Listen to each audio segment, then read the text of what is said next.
For most of the year, it's quiet. Dirt banks with painted walls.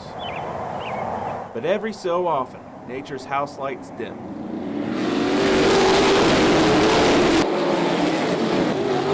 And dirt racing's main characters take the stage.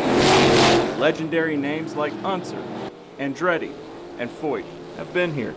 Before hitting the bricks, they would try their hands on the dirt. When the green drops, if not before, guys are all out. So, if there's any hesitation, you're gonna go to the back in a hurry. Ed Carpenter, working on his 13th try for the 500, is one of those drivers who cut their teeth on Indiana's dirt tracks. I was born in Paris and then lived in Marshall until halfway through the second grade. I was 8 years old, and then we moved over to Indianapolis. My grandpa in Marshall had cows, and we were always baling hay, and so summertime's riding around on his lap, from baby, baling hay and driving tractors, and then got a three-wheeler, and then my grandpa bought me a four-wheeler because the three-wheeler was probably a bit much when I got it, but was always riding something. Carpenter got the chance to get behind the wheel of a quarter midget, and that was all he needed to be hooked. Ed was soon juggling his schoolwork with racing. By the time I was done in high school, I'd started racing midgets at that point. I was in USAC cars by the time I graduated high school.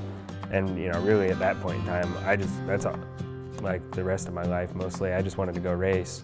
When most kids are trying to figure out their career paths, Ed's was already clear, as he started one of the biggest midget races of the time, the Hut 100. That was a big deal. At the time, that was a really big midget race, so I can't remember where I ran, so it must not have been that strong. But when you go to all those big places for the first time, it's an experience. Going to Terre Haute midget, that was a big deal for me. After a few years of racing in USAC, Carpenter moved up to IndyCar. As one of the last drivers to go from dirt to bricks, Ed still remembers his roots. Close racing, the intense racing. I don't think any of the guys that race in the IndyCar series appreciate, how wild the start of a sprint car heat race is at a quarter mile. That's intense. It's probably the most aggressive form of racing that I've ever raced in. In Terre Haute, Gary Bryan, News 10.